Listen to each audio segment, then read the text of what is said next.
Good morning, good afternoon and good evening my dear student. जिस भी समय आप इस वीडियो को देख रहे हैं, आप जानते हैं सीबीएसई 10th क्लास हिस्ट्री का second chapter that is nationalism in India. और प्यारे बच्चों, लास्ट में हमने टाइमलाइन देखा था 1921 जनवरी से लेकर अप्रैल 1930 के बीच में। उसमें हमने डांडी मार्च तक का स्केलेटन हमने देखने की कोशिश की थी। अब हम देखते हैं कि आपकी बुक क्या कहती है। राइट, इन फरवरी 1922, है ना, Chauri Chaura, Mahatma Gandhi decided to withdraw the non-cooperation movement. He felt the movement was turning violent in many places and Satyagrahis needed to be properly trained before they would be ready for mass struggle. यानी कि वो कह रहे हैं कि कहीं ना कहीं अभी सत्याग्रही को और भी ट्रेंड होने की जरूरत है या उनको ट्रेनिंग की जरूरत है ताकि वो एक मास स्ट्रगल के लिए तैयार हो सके, क्योंकि वहां पे वायलेंस हो गया था। Within the Congress, some leaders by now tired of mass struggle and wanted to participate in elections to the provincial council that had been set up by the Government of India Act of 1919।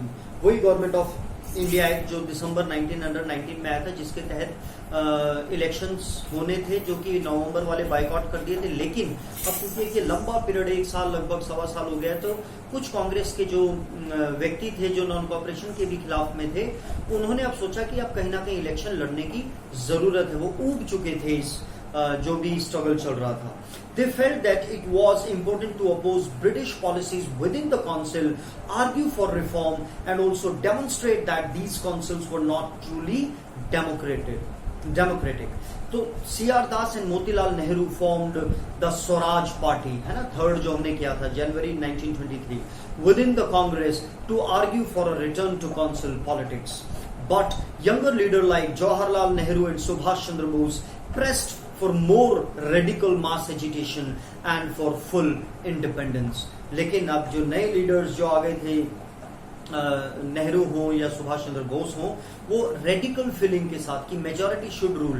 प्यारे बच्चों, एक तो liberals होते हैं ना, they are ready to change, और वो भी बहुत ज्यादा सख्त नहीं होते लिबरल्स, वो चेंज को एक्सेप्ट करते हैं। एक होते हैं कंजर्वेटिव, जो हमने देखा था फर्स्ट चैप्टर में, जो कि चेंज को करना पसंद नहीं करते हैं, बहुत स्लो चेंज करते हैं। और तीसरे जो होते हैं रेडिकल्स। रेडिकल क्या होते हैं? रेडिकल्स को मैं आपको याद कराने के लिए रेडिकुलस, यानी कि वो ऐसी चीज सोचते हैं कि मेजॉरिटी, यानी कि अगर जैसे अगर मैं इसको दूसरी तरीके से समझाऊं कि अगर हिंदू मेजॉरिटी में है तो उन्हीं का ही रूल चलना चाहिए, जैसे हमने श्रीलंका के केस में देखा था। तो अब ये कहीं ना कहीं थोड़े रेडिकल हो गए थे कि भाई अब तो हमें कंप्लीट इंडिपेंडेंस चाहिए। In such a situation of internal debate, जब ये इंटरनल डिबेट चल रही थी, the dissension, two factors again shaped Indian politics towards the late 1920s. Dissension का मतलब होता है प्यारे बच्चों, जो उनकी ओपिनियन में जो डिफरेंसेस थे, राइट, जो भी उनके बीच में मतभेद थे, जो अलग रास्ते थे। The first was the effect of the worldwide economic depression, जो 24 अक्टूबर 1929 से शुरू हुआ था और 1939 तक, लगभग 10 साल तक ये रहा था, है ना। वॉल स्ट्रीट से स्टार्ट हुआ था, यूएसए से।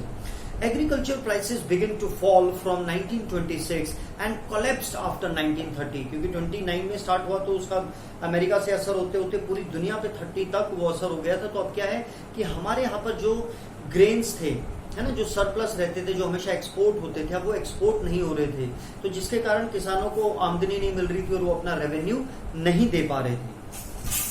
As the demand for agriculture goods fell and export declined, export जो है वो डिक्लाइन हो गया, peasants found it difficult to sell their harvest and pay their revenue. By 1930s, the countryside was in turmoil. Turmoil मतलब होता है बहुत ही difficult situation में आ गया था जो भी कंट्री साइड, यानी कि जो किसानी से रिलेटेड जो विलेज में रहने वाले लोग थे। Against this background, the new Tory government, यानी कि जब इंडिया में लॉर्ड इरविन, है ना, जो उनका शासनकाल है 1926 से 31, तो उस समय जो इंग्लैंड के जो वहां पे प्राइम मिनिस्टर थे, वहां पे जो गवर्नमेंट आई थी दैट इज टोरी गवर्नमेंट, है ना। जैसे यहाँ मोदी गवर्नमेंट है इस समय पे, अगर हम को रिलेट करें तो वहां पे उस समय कौन सी गवर्नमेंट थी? Tory government, right. Tory government under मतलब टोरी गवर्नमेंट ने क्या किया, एक स्टैट्यूटरी कमीशन को उन्होंने असाइन किया। स्टैट्यूटरी का मतलब होता है प्यारे बच्चों एक वैधानिक, यानी कि एक legal. Statutory commission under sir John Simon, वो जो मैंने आपको बताया था, जो साइमन कमीशन जो आना था 1919 के इलेक्शंस या जो भी सहूलियत दी है उसको रीइंटरप्रेट करने के लिए, वो टॉरी गवर्नमेंट ने कहीं ना कहीं भेजा, और वो किसकी अध्यक्षता में भेजा? सर जॉन साइमन, है ना। तो आपको 1 मार्क के लिए भी आपको ये याद रखना है। तो सर जॉन साइमन के मतलब was the president of this commission, तो इसलिए इसको साइमन कमीशन भी बोला जाता है। Set up in response to the nationalist movement, the commission was to look into the functioning of the constitutional system in India and suggest changes। यानी कि जो constitution changes दिए थे 1909 में, फिर 19 में, उनको मतलब दोबारा से रीइंटरप्रेट करके उसके अंदर क्या क्या और सजेशंस वो देने के लिए आए थे। The problem was that the commission did not have a single Indian member, they were all Britishers. और ये कितने थे? टोटल 7 मेंबर थे, और ये सारे के सारे ब्रिटिशर्स थे, जिस वजह से अब देखो वो भारत की समस्या को एनालाइज करने के लिए आ रहे हैं। तो जब तक उसमें भारतीय मेंबर नहीं होंगे तो सही पिक्चर नहीं जाएगी, तो कहीं ना कहीं इस वजह से उसका विरोध किया जा रहा था। When the Simon Commission arrived in India in 1928, I hope you know the skeleton। Simon commission, ठीक है, कौन सी गवर्नमेंट थी इंग्लैंड में? टॉरी गवर्नमेंट, 1 मार्क के लिए। और दूसरा क्या है, किसके अंडर में आया था? सर जॉन साइमन के अंडर में आया था, राइट। और इसी समय लाला लाजपत राय की जो डेथ भी हमने देखा था। It was greeted with the slogan go back Simon, है ना, यानी कि साइमन वापस जाओ। All parties including the Congress and the Muslim league, यानी कि देखो कहीं ना कहीं यूनिटी, है ना, कांग्रेस भी और मुस्लिम लीग भी पार्टिसिपेटेड इन द डेमोन्स्ट्रेशंस, यानी कि जो भी विरोध हुआ, गो बैक साइमन का जो नारे लगे उसमें हिंदू भी थे और मुस्लिम भी थे। In an effort to win them over, the Viceroy Lord Irwin announced in October 1929, important date, है ना, अगर आप एग्जैक्ट डेट की बात करें तो 31 अक्टूबर, अब वेग ऑफर, वेग यानी कि एक झूठा ऑफर, वैसे ही मतलब चलो हम ये बोल देते हैं, ऑफ डोमिनियन स्टेटस, जुमला आप कह सकते हो उसको, of dominion status I hope you remember, for India in an unspecified future. एक तो उन्होंने क्या किया, एक तो डोमिनियन स्टेटस देने का, बहुत इंपॉर्टेंट क्वेश्चन है प्यारे बच्चों, और दूसरा क्या रीजन था, जो भी कॉन्स्टिट्यूशनल रिफॉर्म्स जो लेके आने हैं with the help of round table conference, RTC, जो 3 आरटीसीज हुई थी। जो राउंड टेबल कॉन्फ्रेंस आपके बुक में नहीं है, तो पहली जो राउंड टेबल कॉन्फ्रेंस हुई थी जो नवंबर 1930 से लेकर जनवरी 31 तक चली थी, और दूसरी क्या है, नवंबर और दिसंबर 31 में, यानी कि 30 से शुरू हो रही है, लेकिन ये जो है ये 2 ईयर्स में रही है क्योंकि एंड में थे, और ये दोनों के दोनों 31 में, और नवंबर से दिसंबर जो हुआ 1932 में। तो इसमें से कांग्रेस ने इसका भी बायकॉट किया था, सिर्फ इसमें महात्मा गांधी गए थे, राइट, सेकंड में जो आपकी बुक में, हालांकि वो थर्ड में भी नहीं गए थे, बट इंपॉर्टेंट है कि वो फर्स्ट में नहीं गए और सेकंड में गए थे। तो इन्होंने ये दो चीजें उनको दी, future and a round table conference to discuss a future constitution. This did not satisfy the Congress leaders. The radicals within the Congress, led by Jawaharlal Nehru and Subhash Chandra Bose, became more assertive. अब क्या हुआ, कहीं ना कहीं dominion status देने के लिए जब वो तैयार हो गए थे तो उनका कॉन्फिडेंस और बढ़ गया, यानी कि जो assertive का मतलब है कॉन्फिडेंट, है ना, वो और कॉन्फिडेंट हो गए और assertive हो गए। The liberals and moderate who were proposing a constitutional system within the framework, यानी कि जो लिबरल है और जो मॉडरेट है, मॉडरेट यानी ना ज्यादा जल्दी चेंज होना, मतलब बीच के जो होते हैं, तो ये लोग कहीं ना कहीं डोमिनियन स्टेटस के फेवर में थे of British dominion, gradually lost their influence. अब उन लोगों का इन्फ्लुएंस जो खत्म होने लगा, क्योंकि हर भारतीय अब चाह रहा था कि we need a complete independence. In December 1929, अब वही वाली कहानी जो लाहौर सेशन हुआ था, किसके अंडर में, किसकी प्रेसिडेंटशिप के अंडर, जवाहरलाल नेहरू, और वो रेडिकल है ना। The presidency of Jawaharlal Nehru, the Lahore Congress formalized the demand of Purna Swaraj or full independence for India. It was declared that 26 January 1930, यानी कि 29 के बाद जो next date आ रही है, that is 26 January 1930 would be celebrated as the Independence Day, when people were to take a pledge, और उनको वहाँ पे एक शपथ लेनी है, to struggle for complete independence. But the celebration attracted very little attention, यानी कि जैसा मैंने आपको बताया था कि इतने बड़े बड़े कद्दावर नेता वहां पर जा रहे हैं और उसके बावजूद भी अटेंशन को वो कहीं ना कहीं रिटेन नहीं कर पाए।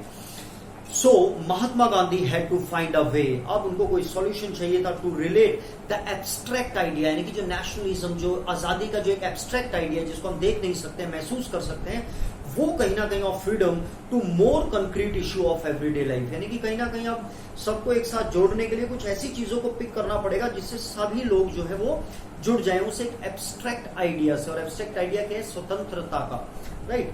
तो अब हम यहीं पे देखते हैं, क्योंकि हम ये वाला क्वेश्चन भी हम उसमें कर चुके हैं, the salt march and the civil disobedience movement, यानी कि सॉल्ट मार्च जो हमें इसलिए भी जानना जरूरी है, बहुत इंपॉर्टेंट प्यारे बच्चों ये इवेंट रही है वर्ल्ड की हिस्ट्री में, क्योंकि वर्ल्ड की बहुत सारी मीडिया ने इसको कवर किया था और गांधी जी ने स्टेप बाय स्टेप बहुत ही खूबसूरती के साथ दुनिया की जितनी भी मीडिया था उस सबका ध्यान खींचा था, है ना। तो बहुत सारी इंटरनेशनल मीडिया ने भी इसको कवर अप किया था।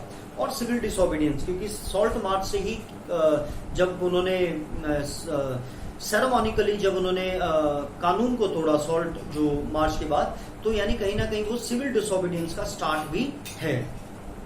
महात्मा Gandhi found in salt a powerful symbol that could unite the nation. On 31st January 1930, he sent a letter to Viceroy Irwin stating 11 demands. है ना, 26 को वो और फेल हो गया तो 31st को उन्होंने 11 डिमांड्स के साथ एक लेटर लॉर्ड इरविन को भेजा.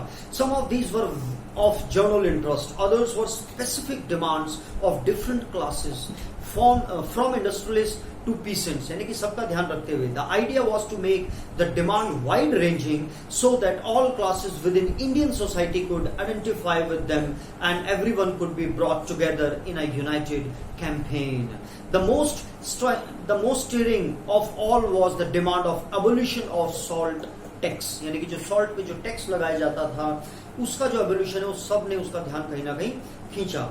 Salt was something consumed by the rich and the poor alike, and it was one of the most essential item of food. है ना, सभी इसका इस्तेमाल करते हैं, डेली करते हैं. The tax on salt and the government monopoly आपको समझ में आ गया कि कहीं ना कहीं गवर्नमेंट की ही मोनोपोली थी वहां पर उस समय सॉल्ट बनाने पर. Over its production, Mahatma Gandhi revealed the most oppressive phase of British rule, यानी कि उन्होंने इस चीज का कहीं ना कहीं पर्दाफाश किया और कहीं ना कहीं उनको बेनकाब कर दिया. Mahatma Gandhi letter was in a way an ultimatum, यानी कि जो उन्होंने एक लेटर लिखा था वो एक अल्टीमेटम भी था. If the demand were not fulfilled by 11 March, the letter stated the Congress would launch a civil disobedience campaign. Irwin was unwilling to negotiate. Irwin का कोई इंटरेस्ट नहीं था, वो निगोशिएट नहीं करना चाहता था, कोई बातचीत नहीं करना चाहता था. So Mahatma Gandhi started his famous Salt March, accompanied by 78 trusted volunteers.